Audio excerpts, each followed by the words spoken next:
buenas tardes. Nos encontramos en el espacio EO7, que nos permite expresarnos y compartir lo que más queremos. Yo me llamo Enrique Moniz y la conferencia de esta tarde se llama Cuanto más se sabe, menos se toca. Cuanto más se sabe, menos se toca. Voy a hablar de sanación, pero esta frase se podría aplicar a cualquier aspecto de la vida, ¿no? Cuanto más se sabe, mayor es la comprensión. Y cuanto mayor es la comprensión, mayor es la transformación. Y esa transformación es la que actúa verdaderamente. Saber que en esta vida todo es para bien, o como decía Eric Rolf, el universo es amigable. Entonces voy a hablar de esta frase, cuanto más se sabe, menos se toca. ¿Cómo llegó esta frase a mi vida? A mí me habían diagnosticado una enfermedad grave, bastante grave, y me dijeron que no tenía curación y que al poco me dijeron que me iban a dar un tratamiento. Yo le dije que no quería ningún tratamiento porque confiaba en ellos, que si me han dicho que no me iba a curar, que para qué me iba a dar el tratamiento. Entonces, como a los 5 o 6 meses empezó a remitir, de una manera, como dicen ellos, espontánea, y yo me quedé tan feliz, sin miedo, con mucha confianza, con mucha vida por delante, y se enteró por medio de mi homeópata, una persona que es muy conocida, se llama Fidel Delgado, es un psicólogo divertidísimo, que hace unas radiografías de alta resolución del ego que son impresionantes, y este hombre apareció un buen día en mi casa, llamó, yo le conocía por vídeos, por amigas que habían ido a seminarios suyos y tal, pero yo en realidad nunca le había visto en persona, y aquella mañana apareció en mi casa y me dijo, me llamo Santo Tomás y vengo a meter el dedo en la llaga. Y yo digo, qué tío tan divertido, y digo, ¿qué significa eso? Dice, que no me creo que te hayas curado. ¿Cómo te has curado? Explícame, ¿qué has hecho? Y he dicho, pues nada, cambiar de dieta. Simplemente con un cambio de dieta me he curado. Y él dice, explícame ese cambio de dieta. Y yo le dije, pues mira, esta enfermedad que ella tenía unos nutrientes muy concretos, y yo lo que he hecho ha sido cambiar los nutrientes. Una serie de imágenes, una serie de sonidos, una serie de pensamientos, una serie de situaciones, un tipo de relaciones, una manera de comunicarme conmigo mismo, una manera de comunicarme con los demás, y todos esos nutrientes que nutrían la enfermedad los he apuntado en un folio y he decidido cambiar nutriente por nutriente sin tocar la enfermedad. Es decir, no abordarla desde un punto de vista, digamos, médico, alopático, sino desde un punto de vista de una comprensión profunda de qué se alimenta y darle otro tipo de alimento, no para cargármela, sino para que esa enfermedad vaya cambiando, ¿no? Y entonces vi que ese cambio de dieta, que al final ese cambio de dieta es una toma de conciencia profunda y con una acción coherente con esa comprensión, esa enfermedad no le quedó más remedio que ir cambiando. ¿Por qué? Porque había habido una toma de conciencia, había habido una comprensión profunda. Entonces este hombre agradecido me dijo, ¿te puedo invitar a comer? Digo, claro, me puedes invitar a comer todos los días que me quedan de vida. Y entonces este hombre, pues me acuerdo que nos invitó a comer, éramos 4 personas, y me dijo, tú y yo somos aprendices de brujo. Dice, pero nada más que nos hemos leído los primeros fascículos. Dice, pero a mí me han dejado leerme el último versículo del último fascículo de Aprendiz de Brujo. Dice, y a mí me gustaría corresponderte con este proverbio. Y me dijo, cuanto más se sabe, menos se toca. Y eso para mí fue como un pistoletazo de salida para lo que tendría que vivir las décadas siguientes, ¿no? Dije, cuanto más se sabe, menos se toca. Entonces, de repente descubrí una medicina que es tan antigua como la humanidad, que es la medicina del alma. La medicina del alma, que es casi la inversa de la medicina que estamos practicando. Es decir, la gente busca las causas, unos lo buscan en un informe de anatomía patológica, otros en unos virus, otros en una bajada del sistema inmune, otros en un sistema emocional, otros los buscan en unas cosas que han ocurrido, otros lo buscan, es decir, hay montones de técnicas, montones de maneras de colocar la enfermedad a un nivel e intentar abordarla. Y la medicina del alma es una medicina que lo aborda desde el nivel más elevado de todos, que es la tarea del alma. Entonces me di cuenta que eso que se llama alma, que hay que creer que hay un alma, ¿no? El alma para mí y para muchos es el intermediario entre la materia y el espíritu, es lo más sutil de la materia y lo más material del espíritu, y está haciendo de interface, ¿no?, entre esos dos niveles. Y venimos con una tarea, es decir, con una especie de asignatura que tenemos que aprobar. Y esa asignatura puede ser variadísima. Una es el compromiso, o la valentía, o la humildad, o muchísimas, el coraje, muchísimas tareas que el alma nos impone, y a lo largo de la vida nos va repitiendo eso, y si no escuchamos, digamos, a esa tarea, se transforman en enfermedades. Y esas enfermedades vienen no para castigarnos, sino para apuntalar, para con más urgencia cumplir esa tarea del alma. Entonces, si sabes la tarea del alma, la tarea que hemos venido a aprender, las enfermedades se pueden ir como por arte de magia, parece una cosa milagrosa, y es que el alma se ha salido con la suya. Es decir, esas enfermedades que nosotros contraemos es porque el alma nos está ayudando a aprobar una asignatura, ¿no? Entonces yo me di cuenta que dentro de esas tareas del alma hay tres tareas que son la misma, en las que las personas, digamos, nos desviamos, ¿no?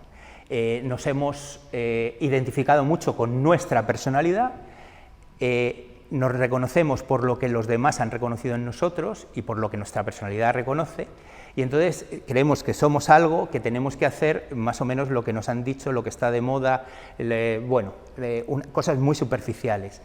Y entonces nos damos cuenta que a lo largo de la vida llega un momento que te das cuenta, sobre todo con las enfermedades graves, que esa persona no eras tú, que eso era lo que querían de ti, lo que tu personalidad se había identificado. Y entonces descubres que tienes una identidad que no tiene nada que ver con tu personalidad, que tienes un propósito, que todo el mundo ha venido con un propósito en la vida, y que tenemos unas capacidades normalmente extraordinarias para llevarlo a cabo.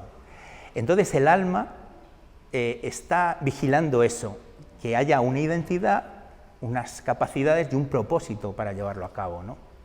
Al revés, un propósito y unas capacidades para llevarlo a cabo. Entonces el alma lo que hace es provocar una serie de enfermedades para que paremos y tomemos conciencia de que no estamos haciendo lo adecuado. Entonces nos redirige. Entonces fue curioso porque empecé de una manera muy intuitiva a empezar a ver a personas y a ayudar a personas, ¿no? Me dijo mi homeópata que para terminar el tratamiento que yo tenía que ayudar a sus pacientes a los que más les costaba curarse, ¿no? Y yo le dije, si yo no sé dónde está la tibia, ¿cómo voy a ayudar a tus pacientes? Y me decía, no, tú eres capaz de ver lo que les pasa. Y dije, bueno, pues nada, que me los pongan. Y entonces yo veía que mientras ellos me contaban cómo estaban, yo escuchaba exactamente algo que me decía qué les había ocurrido y cómo podrían curarse. Y entonces yo se lo verbalizaba, aquello que escuchaba, y ellos decían, pero es que te has clavado, es que tal. Y entonces yo pensé que era una adivinación, y no era una adivinación. Es decir, cuando hay un encuentro entre el terapeuta y el paciente, que es un encuentro del alma, esas dos almas se hablan en una intimidad muy fecunda, y entonces el alma, digamos, más sensible es la que verbaliza y le cuenta al paciente qué es lo que ocurre. Y entonces el paciente se identifica totalmente con lo que has dicho porque es lo que su alma me estaba contando a mí. Entonces es una medicina que no es nada extraña, puede ser así como muy esotérica, no, todo lo contrario, lo hacen las madres con los hijos, lo hacen los amigos, es decir, las almas hablan y muchas veces nuestra sensibilidad nos permite comunicar eso y dice, te has clavado, es que es justo lo que necesitaba, y es el otra alma pidiendo exactamente esa ayuda de esa manera tan increíble. Entonces os voy a contar un caso para que sepáis hasta el alcance que puede llegar esta medicina del alma. Me acuerdo que este homeópata me trajo a una mujer muy elegante, muy altiva, me miraba así con una distancia enorme, y entonces este homeópata me dijo, esta mujer tiene el hígado hecho totalmente paté, está muy mal el hígado, pero a ella le da igual, ella piensa que tiene un cáncer de colon. Dice, pero los médicos han visto por todos sitios y no hay ningún cáncer de colon, pero ella está muy preocupada. Y entonces yo me quedé mirando a esta mujer y de repente le dije, es por tu hermano, le dije, es por tu hermano. Y entonces ella me miró y me dijo, no es por ningún hermano, yo con Piluca estoy muy bien, con mi hermana no sé cuántos, Mercedes, estoy muy bien, con mi hermana no sé qué, creo que no has dado para nada en el clavo, pero ¿qué me estás diciendo? Yo con mis hermanos estoy de maravilla, ¿qué tiene que ver eso con lo que me pasa y tal? Y entonces miró a mi amigo, a Víctor, y le dijo, y este chico es el que me iba a resolver a mí los problemas. Y entonces yo cuando vi la reacción de esta mujer, supe que había dado totalmente en el clavo, ¿no? Había hecho una diana. Y entonces ella dijo, bueno, pues nada, pues la próxima vez que me encuentre mal, en vez de irme a ti, me iré con este muchacho a ver lo que me dice. Entonces ella se levantó y se fue muy airada del restaurante. Y cuando ella se va, me dice Víctor, mira, esta mujer son todo hermanas, solo hay un hermano. Ese hermano era el hermano del alma de esta mujer, le cuidó desde muy pequeño. Dice, es un hombre que ha estado viajando por todo el mundo y en el último momento de su vida apareció cuando su madre se estaba ya muriendo, se quedó los 2 últimos meses cuidándola muy bien en su casa y tal. Dice, y ya cuando nuestra madre murió, había cambiado completamente todo el testamento, no nos tocó nada a ninguno, le tocó una casa increíble en un sitio buenísimo en Madrid, le tocó a él y nosotros teníamos que participar pagando el mantenimiento de la casa. Y entonces esta mujer lo había vivido como una traición enorme de su hermano querido, de su hermano preferido, y no había aceptado para nada esa traición, lo había vivido, y entonces, bueno, pues dentro de la tipificación de shocks, digamos, emocionales, pues el cáncer de colon tiene mucho que ver con el conflicto de guarrada, ¿no? a un nivel familiar muy cercano, ¿no? Y por eso ella, de una manera inconsciente, temía ese cáncer de colon, ¿no? Y entonces su alma fue la que me dijo, yo no he resuelto el conflicto con mi hermano todavía, y entonces me he convencido de que lo he resuelto y se lo he dicho a los demás, pero yo no lo he resuelto, y mi hígado está muy deteriorado de la rabia, de la cólera, del sentido de aislamiento que tengo, ¿no? Y bueno, esto es un ejemplo de cómo puede ser la medicina del alma, es que es simplemente escuchar con un oído lo que te está contando el paciente y con el otro oído lo que te está contando el alma del paciente, que si escuchas y no censuras lo que recibes, posiblemente te llegue absolutamente todo, y además siempre está el paciente para poderlo comprobar, para poderlo corroborar, ¿no? Hay a veces que se corrobora como una coincidencia, te dicen que sí, y hay a veces que si no está resuelto, lo que hacen es rebotarse, ¿no? Normalmente cuando se aplica la medicina del alma, como dicen los chinos, hay encuentros preestablecidos. Nosotros, digamos, la gente que está dispuesta para la medicina del alma está ya curada antes de venir, quiere decir que está harta de estar harta, que todo digamos, le ha fallado, ¿no? Y que lo último que le queda es escuchar a su alma, ¿no? Y entonces en ese momento el alma habla, pero una vez que ya están preparados, y entonces esa sanación sucede. Voy a hablar yo simbólicamente lo expresaba con imágenes como una metáfora, ¿no? Es decir, el paciente te está hablando y tú con una plumita vas acariciándole la mano así, la mano que la tiene cerrada, Y entonces él, poco a poco, con las cosquillas va abriendo la mano, y en esa mano tiene un papelito encerrado, como las galletitas de la suerte, y tú lo único que haces es, por una cara le lees qué ha causado realmente su enfermedad, y le das la vuelta, y por la otra cara viene qué tarea digamos, de acción en esta vida sería coherente con ese descubrimiento de la causa, ¿no? Y entonces normalmente esas tareas son totalmente terapéuticas y van muy rápido, parecen milagrosas, pero en realidad no son milagrosas, es que el alma ha creado la enfermedad, y el alma, al ver esa toma de conciencia, crea la solución. Entonces hay muy pocos terapeutas que estén dispuestos a ver que el alma es el que lo crea y el que lo supera, ¿no? o el que lo trasciende, o el que lo hace evolucionar, ¿no? Entonces la medicina del alma es diametralmente opuesta a esta medicina que tiene que ver más con el ego, ¿no? Es decir, en el campo normal la enfermedad es una amenaza muy grande, y en el campo del alma la enfermedad es un privilegio, es una oportunidad de llegar a saber quién eres. En la medicina del alma, la enfermedad es la única que te puede curar, es decir, tomar conciencia de la enfermedad y ver que te está sacando de esa instalación de no quiero saber, no quiero enterarme, y de repente dice te vas a enterar, y cuando te enteres te vas a sanar, de repente te enteras y quieres sanarte. Entonces la medicina normal es empezar a tapar el síntoma, y esa conciencia sobre la enfermedad no le damos la oportunidad de tomar conciencia. ¿Y qué pasa? Que esa enfermedad se repite, la recidiva, y cada vez que hay una recidiva, cada vez es mayor, cada vez es más agresiva, cada vez es más rápida, porque exige una toma de conciencia que está pendiente, que la dejamos pendiente. Es como si fuéramos en coche, se nos acabara el aceite y se nos encendiera la luz del aceite. En el momento que se acaba el aceite, el motor va a destrozarse, va a griparse. Entonces nosotros, cuando vemos la luz roja, lo que hacemos es con un martillo lo cogemos y le damos y la apagamos, y decimos, ya no hay ningún problema. Claro, a los 50 kilómetros el coche se revienta. Entonces muchas veces estamos apagando, digamos, esos pilotos, esos indicadores que están hablando no de una enfermedad, están hablando de una toma de conciencia. La causa real de la enfermedad nunca está en la enfermedad, está en la existencia.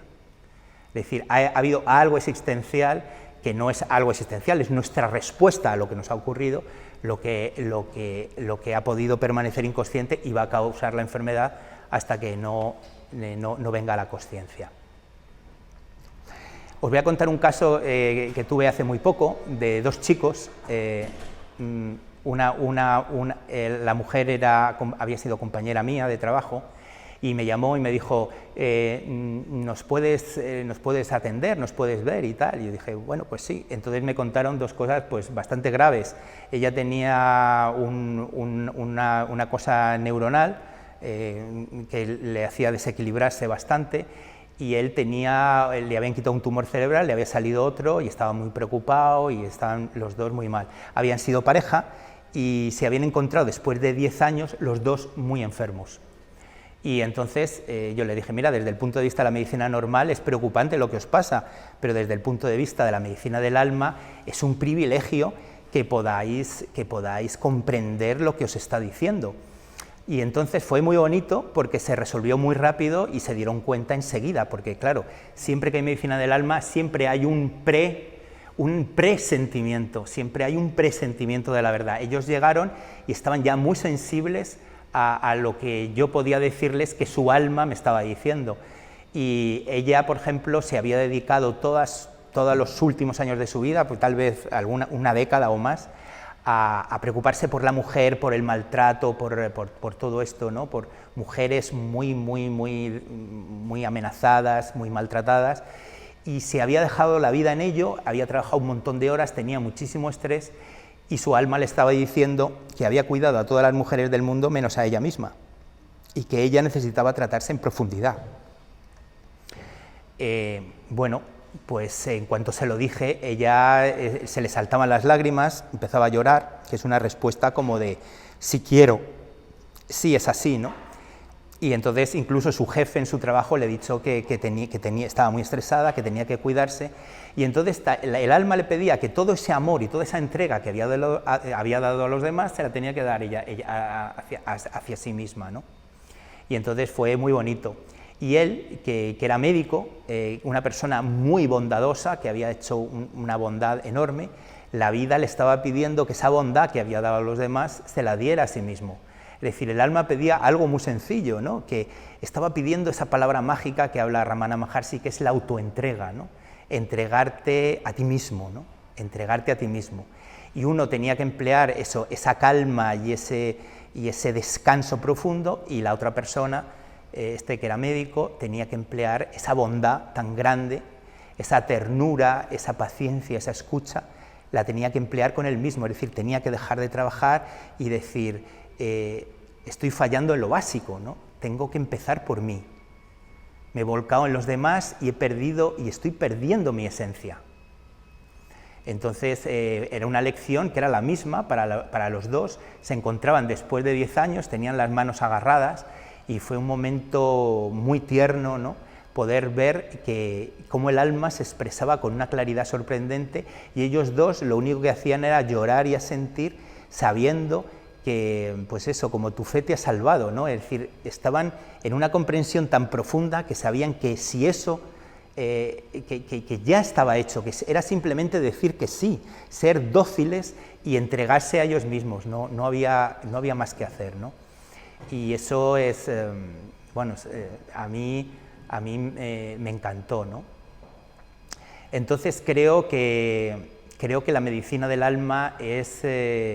posiblemente fue una de las primeras medicinas que tuvo la humanidad y creo que va a ser la medicina del futuro, Va a haber muchos terapeutas que van a aprender esa medicina del alma a través de su alma, porque no puedes escuchar otra alma si no escuchas primero la tuya.